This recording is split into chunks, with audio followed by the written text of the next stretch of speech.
Everyone, आज हम start करेंगे हमारा केमिस्ट्री का सेकंड यूनिट जो है unit number second, structure of an atom. Structure of an atom का आज हम इंट्रोडक्टरी पार्ट स्टार्ट करेंगे। तो इंट्रोडक्शन में ये है, हमें ये पता है कि हमारे इर्द गिर्द हमारे सराउंडिंग में एनीथिंग दैट ऑक्युपाइज स्पेस, मतलब उसकी वॉल्यूम होगी और मास होगा, उसको हम क्या बोलते हैं? मैटर। Is called matter. हमारे इर्द गिर्द कोई भी चीज है जिसने स्पेस ऑक्युपाई करी हुई है या जिसका मास है, उसको हम क्या बोलते हैं? मैटर बोलते हैं। और ये बोला गया है कि जो मैटर है ये स्मॉल पार्टिकल से बना होता है, जिसको हम क्या बोलते हैं? एटम। मैटर जो है वो इस स्मॉल पार्टिकल से बना हुआ है, जिसको हम क्या बोलते हैं? एटम बोलते हैं। ये जो एग्जिस्टेंस है एटम का, वो हमारे पास अर्ली टाइम से ही माना गया है। मतलब अर्ली टाइम से ही माना गया है कि जो एटम है वो क्या करता है? एग्जिस्ट करता है। कि मैटर जो है वो स्मॉलेस्ट पार्टिकल से बना होता है, जिसको हम एटम बोलते हैं। और ये अर्ली टाइम से ही माना गया है जो एटम है वो एग्जिस्ट हमारे पास करता है। अब हमारे पास एक इंडियन फिलोसफर थे जिनका नाम था महर्षि कन्नड़। इन्होंने क्या बोला? महर्षि कन्नड़ ने क्या बोला कि जब हम उन्होंने मैटर को नाम दिया था पदार्थ।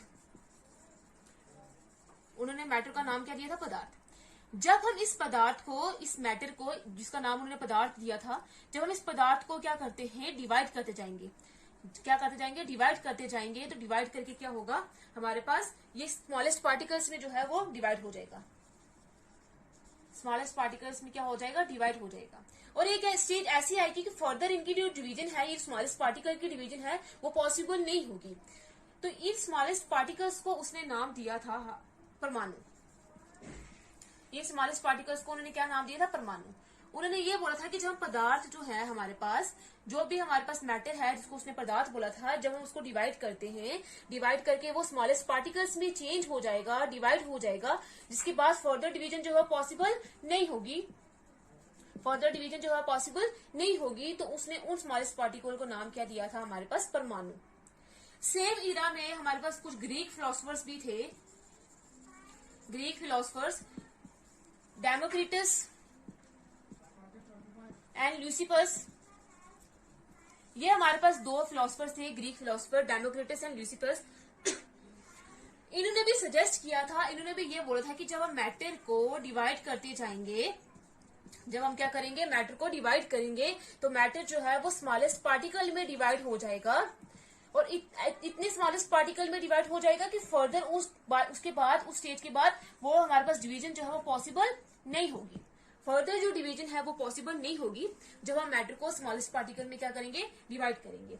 तो इन्होंने इस स्मॉलेस्ट पार्टिकल को नाम दिया था एटम। इन्होंने इन स्मॉलेस्ट पार्टिकल को नाम क्या दिया था? एटम। उन्होंने बोला था कि पदार्थ को जब हम डिवाइड करते जाएंगे तो स्मॉलेस्ट पार्टिकल में डिवाइड हो जाएगा, तो वो हो जाएगा परमाणु। तो इन दोनों ने ये बोला था कि जब हम मेटल्स को डिवाइड करेंगे स्मॉलेस्ट पार्टिकल में, जिसके बाद फर्दर जो है डिवीजन पॉसिबल नहीं है, उन स्मॉलेस्ट पार्टिकल को उन्होंने नाम दिया था क्या? एटम। एटम के बाद जो है फर्दर जो है डिवीजन जो है पॉसिबल नहीं है। कि ये जो वर्ड है हमारे पास एटम, वो हमारे पास डिराइव किया गया है ग्रीक वर्ड से, एटोमियो से। ये जो वर्ड है वो डिराइव करा गया है ग्रीक वर्ड से, जिसका मतलब होता है हमारे पास नॉन डिविजिबल। जिसका मतलब क्या होता है? नॉन डिविजिबल, जो फर्दर आगे डिवाइड नहीं हो सकता है। तो उन्होंने ये ग्रीक वर्ड से लिया गया है इस एटम का नाम। मैटर को उन्होंने बोला कि डिवाइड कर सकते हैं पार्टिकल्स में, तो इतनी एक ऐसी स्टेज आ जाएगी जिसमें वो पार्टिकल्स में स्मॉलेस्ट पार्टिकल में डिवाइड हो जाएगा, जिसके बाद फर्दर जो आगे डिवीजन है वो पॉसिबल नहीं होगी। तो उसने इस स्मॉलेस्ट पार्टिकल को नाम क्या दिया था? एटम नाम दिया था। और एटम जो है वो हमारे पास एक ग्रीक फिलोसफर थे, तो इन्होंने एटोमियो वर्ड है ग्रीक, वहां से एटम का नाम जो है वो डिराइव करा है। एटोमियो का मतलब होता है नॉन डिविजिबल, जो फर्दर आगे डिवाइड नहीं हो सकता है। तो ये था हमारे पास एटम की